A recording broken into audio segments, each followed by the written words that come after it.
Yo soy José Antonio Campo, actualmente profesor de la Escuela de Asuntos Internacionales y Públicos de la Universidad de Columbia y miembro del Centro de Pensamiento Global de la universidad. También soy presidente del Comité de Políticas de Desarrollo de la Organización de las Naciones Unidas. Por otra parte, pues en el pasado he sido un funcionario de las Naciones Unidas, primero como secretario ejecutivo de la CEPAL, y posteriormente como secretario general adjunto para Asuntos Económicos y Sociales de la ONU. Y como tal, dirigí el Departamento de Asuntos Económicos y Sociales. Y previamente fui funcionario del gobierno colombiano, donde ocupé, entre otros cargos, Ministerio de Hacienda y Crédito Público, el Ministerio de Agricultura y el Departamento Nacional de Planeación. A nivel global, eh, el- se generó la peor recesión internacional desde la Gran Depresión de los años 30 del siglo pasado. Eh, Estamos hablando de una caída de, no sé, en torno al 4% del Producto Interno Bruto Mundial. En el caso, además fue una crisis muy sincronizada. O sea, aunque digamos China fue el país más afectado en el primer trimestre porque fue el origen de la pandemia, en el segundo trimestre hubo una recesión brutal virtualmente en todos los países. Desde entonces, sin embargo, ha habido una recuperación. Desde el tercer trimestre del año pasado y para el año actual, el 2021, eh, en general se espera que la actividad económica ya se recupere plenamente en relación con los niveles de la crisis del año pasado y vuelva a montos algo superiores a los del 2019. Hay, sin embargo, dos excepciones en el mundo, que son Europa Occidental y América Latina. En el caso latinoamericano, pues la caída del año pasado fue muy severa, fue casi del 8%, según las estimaciones de la CEPAL o del Fondo Monetario. Y esperamos que, digamos, este año no se recupere totalmente lo que se perdió el año pasado. Pero además, el caso latinoamericano, había habido 5 años previos a la crisis ya digamos, de muy lento crecimiento. De hecho, en algún artículo una columna de opinión que yo publiqué en enero del año pasado, antes de que supiéramos todo este desastre de la pandemia del COVID-19, yo dije que los 5 años previos, o sea, el 2015 al 2019, habían sido ya una media década perdida, porque América Latina no había crecido nada en pues, un pequeño monto, digamos, durante ese quinquenio. Y muchos países fueron severamente afectados, entre ellos, pues, Brasil, México, Argentina, digamos, en forma, digamos, bastante notoria. Bueno, con la crisis del año pasado y la recuperación incompleta de este año, pues estamos completando ya 7 años de la nueva década perdida de América Latina, que será el periodo de 2015-2024 y quizá incluso un poco más. El impacto económico pues ha sido dispar, un poco entre países, pero también mucho por sectores. Y esto es una característica de todo el mundo. O sea, las actividades económicas que fueron objeto pues de aislamiento e incluso digamos, se les impidió funcionar. Por ejemplo, todo el comercio en pequeña escala, o qué sé yo, los cortes de pelo, los restaurantes, en fin, que tuvieron muy afectados a nivel urbano sobre todo, durante la pandemia. En cambio, otros sectores que no fueron igualmente afectados o pudieron funcionar en forma virtual, como por ejemplo los servicios financieros o incluso muchas actividades administrativas del Estado y del sector privado.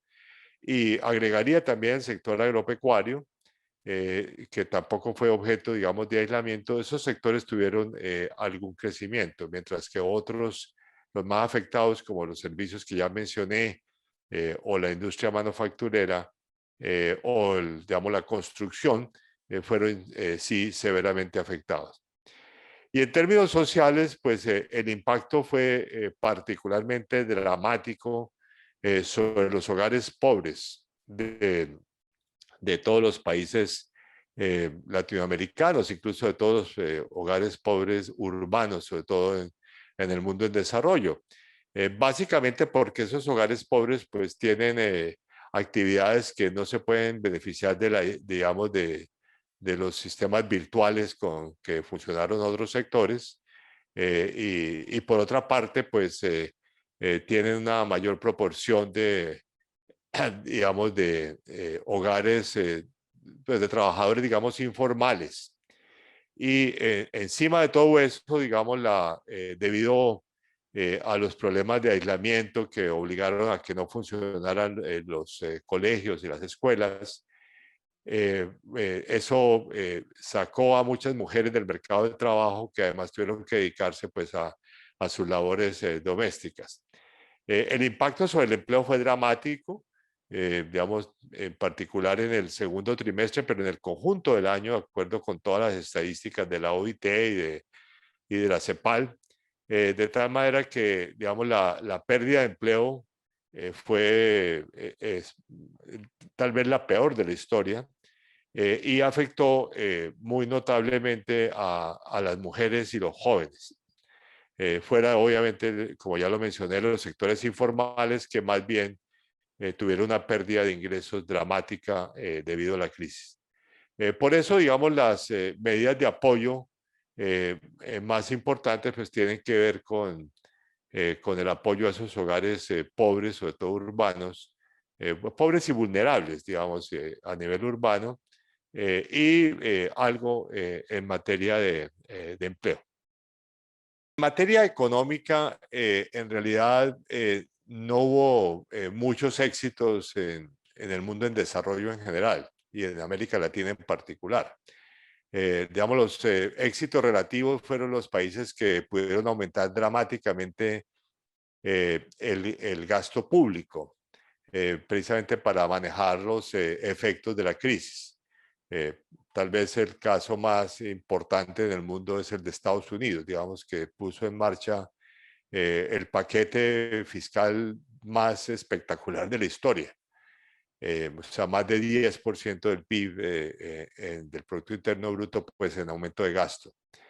En nuestros casos, pues no hubo tanto, pero sí hay países que pudieron, digamos, manejar más la situación, pues proveyendo ciertos beneficios a los hogares pobres y vulnerables. Yo diría que en América Latina tal vez los mejores casos en ese sentido fueron los de Chile, Brasil y Perú. En el caso de Brasil, diría yo más por iniciativa parlamentaria que del gobierno. Pero de todas maneras fueron aumentos muy importantes. Pero en todos los países hubo programas adicionales digamos, de apoyo a hogares pobres y vulnerables. Curiosamente, no fueron muy efectivos en evitar una recesión profunda en el caso del Perú. Donde, digamos, la caída de la actividad económica fue superior al 10%, una de las peores de América Latina. Sí fueron un poco más efectivos en los casos de Brasil y de Chile. Otros países también han hecho políticas de apoyo a hogares pobres y vulnerables, entre ellos Argentina, Colombia, en particular México, curiosamente no por la decisión del presidente de no hacerlo, pero sí, digamos, en Argentina y Colombia y varios otros países. Ha habido también otros programas de apoyo al crédito para, o de garantías de crédito para pequeñas y medianas empresas en particular, o para a veces empresas grandes muy afectadas por la crisis. Esos programas pues se han puesto en marcha en algunos países. En mi país, en Colombia, fueron importantes, lo mismo que el aumento del crédito de los bancos nacionales de desarrollo para manejar la crisis. Debo decir que también pues ha habido algunos programas de empleo, entre ellos el de Colombia tal vez es el más importante, pero su impacto fue bastante reducido porque solamente afectaron a una proporción bastante pequeña digamos, del mercado laboral. Eso es más o menos, digamos, lo que uno puede decir en materia fiscal. En materia monetaria, sí todos los países pudieron adoptar medidas de expansión además facilitado por el hecho de que a nivel internacional los bancos centrales de todos los países desarrollados y notablemente, digamos, la Reserva Federal, el Banco Central de los Estados Unidos, adoptaron unos programas monetarios súper expansionistas. Eso facilitó, digamos, la expansión monetaria, digamos, que tuvo lugar en varios casos. Además, uno podría decir en el caso latinoamericano, hubo una menor presión sobre la balanza de pagos yo diría por dos motivos fundamentales. En primer lugar, porque las importaciones cayeron dramáticamente por la crisis. Entonces, las balanzas comerciales más bien tendieron a mejorar.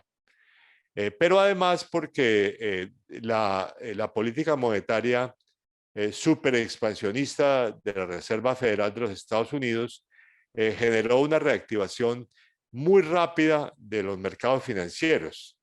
En ese sentido, es casi una paradoja que el segundo trimestre del año pasado haya sido un trimestre de fuerte recesión económica, pero de reactivación de los mercados financieros, debido precisamente a esa política expansionista de los Estados Unidos.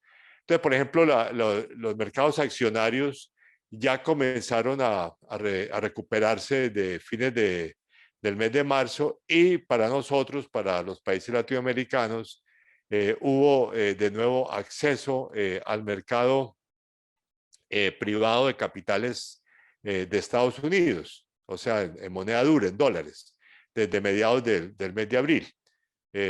Ahora, no todos los países se pudieron beneficiar, entre ellos pues Argentina y Ecuador, que tenían problemas de deuda externa, que en todo caso fueron objetos de una renegociación relativamente exitosa el año pasado. Pero los datos de la CEPAL y los datos internacionales disponibles indican que unos 13 países latinoamericanos tuvieron acceso al mercado digamos, de bonos en dólares, que de hecho se convirtió en la principal fuente desde el punto de vista, digamos, del cierre de los mercados de capitales. Esta crisis duró 2 meses para América Latina. La crisis de 2008-2009, la crisis financiera internacional, duró como 1 año y medio. La crisis asiática, 6 años, y la crisis latinoamericana, 8 años.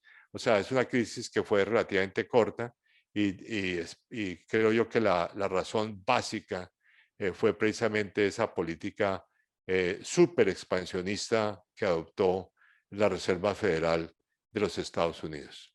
Un elemento extremadamente negativo, y comenzaría por ahí mi respuesta a la pregunta, ha sido la debilidad profunda de la cooperación internacional y la integración latinoamericana entre ellos. O sea, yo casi que, si usted mira los procesos de integración latinoamericana, o sea, la Comunidad Andina, Mercosur, a la Alianza del Pacífico o el Mercado Común Centroamericano, virtualmente ni aparecen en las noticias del año pasado. O sea, es como si no hubieran existido. Y además, pues se hizo evidente la escasísima cooperación en materia de salud pública. Nuevamente a nivel internacional, pero también a nivel latinoamericano. O sea, a nivel internacional, lo más dramático ha sido la concentración en el acceso a las vacunas, que comenzamos a observar desde fines del año pasado, pero ha sido dramática durante este año. Apenas ahora comienza a haber, digamos, unas acciones más fuertes para poner a disposición de los países en desarrollo y de todos los países más pobres acceso a vacunas. En fin, toda la cooperación en materia de salud ha sido dramáticamente baja. Y le agregaría que en el caso latinoamericano esto ha hecho evidente que hay que pensar en esa área de cooperación dentro de nuestros procesos de integración. O sea, mucho más información, incluso, digamos, cadenas de valor para producir vacunas regionales o otros medicamentos.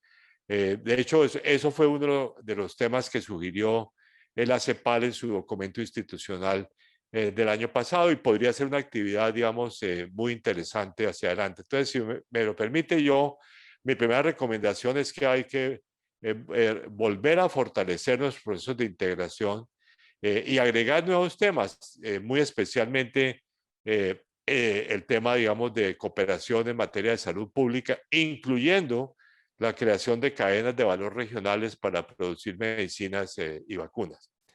Ahora, fuera de eso, la cooperación en otros ámbitos también hay que fortalecerla. En un escrito que hice para el PNUD, para el Programa de Naciones Unidas para el Desarrollo del año pasado y que publicó la revista La CEPAL, mostraba que la cooperación financiera internacional había sido dramáticamente pobre en América Latina y en el mundo en general durante el año pasado. Y le pongo tal vez el ejemplo más notorio, que es el de los bancos multilaterales de desarrollo.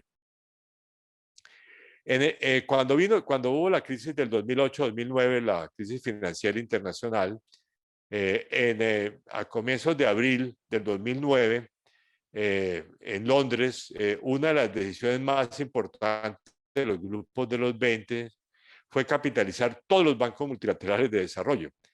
Si usted ve las declaraciones del Grupo de los 20 el año pasado o la de este año, no hay ninguna declaración en ese sentido. Es decir, no hay una declaración de capitalizar los bancos multilaterales de desarrollo, que tienen que jugar un papel crítico y lo jugaron en el 2009-2010. O sea, cuando uno mira la historia de los bancos multilaterales de desarrollo, el Banco Mundial, pero también el BID de la CAF en nuestra región, el aumento de los créditos fue espectacular y fue uno de los motivos por los cuales las economías pudieron recuperarse en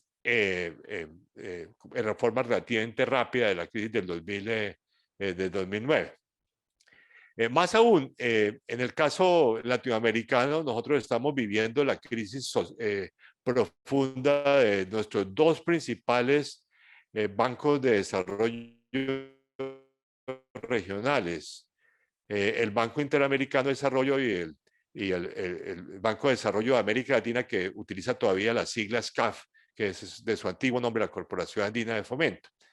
Estos dos bancos representaban unas 4/5 partes del financiamiento multilateral para América Latina, o sea, casi que cuadruplicaban lo que le prestaba el Banco Mundial a América Latina.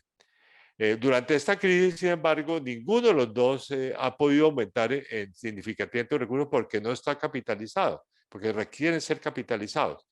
Y además, por los problemas políticos que enfrentan. El Banco Interamericano de Desarrollo, por la decisión que rechazamos muchos exministros latinoamericanos el año pasado, de elegir un presidente de los Estados Unidos, que además era un presidente que es un aliado del expresidente Trump y no tiene, por lo tanto, ningún respaldo del Partido Demócrata que ahora controla el Congreso de los Estados Unidos. Pero la posibilidad de que el BID sea capitalizado es virtualmente nula. Precisamente por esa decisión política errónea. Y por su parte, el Banco de Desarrollo de América Latina está enfrentando los efectos de la división política que existe en América Latina, que está paralizando también nuestros procesos de integración regional. Entonces, digamos, bueno, esa crisis del Banco de Desarrollo de América Latina, de la CAF, se reflejó en la solicitud o la expulsión del presidente peruano de la organización el año pasado, y además se está reflejando en la profunda división política que existe para el nombramiento del nuevo presidente, que es sobre líneas políticas. Por ese motivo, digamos, la forma como yo expreso este punto de vista es que tenemos que despolitizar nuestros procesos de integración. O sea, los procesos de integración tienen que seguir, si se quiere, el modelo de la Unión Europea, donde los países siguen en la Unión con cambios en la orientación política de sus gobiernos nacionales. O sea, no porque un gobierno pasa de derecha a izquierda o de izquierda a derecha, los países se retiran del proceso de integración, sea la Unión Europea. Pero en nuestro caso sí, o dejan de apoyar los procesos de integración. Entonces, esa despolitización tiene que ser una de las grandes tareas de la integración latinoamericana hacia adelante. Muchas gracias por su atención, por esta invitación para participar por este mecanismo en su foro, y encantado siempre de colaborar con estos debates latinoamericanos de los cuales yo he hecho parte durante ya varias décadas. Muchas gracias.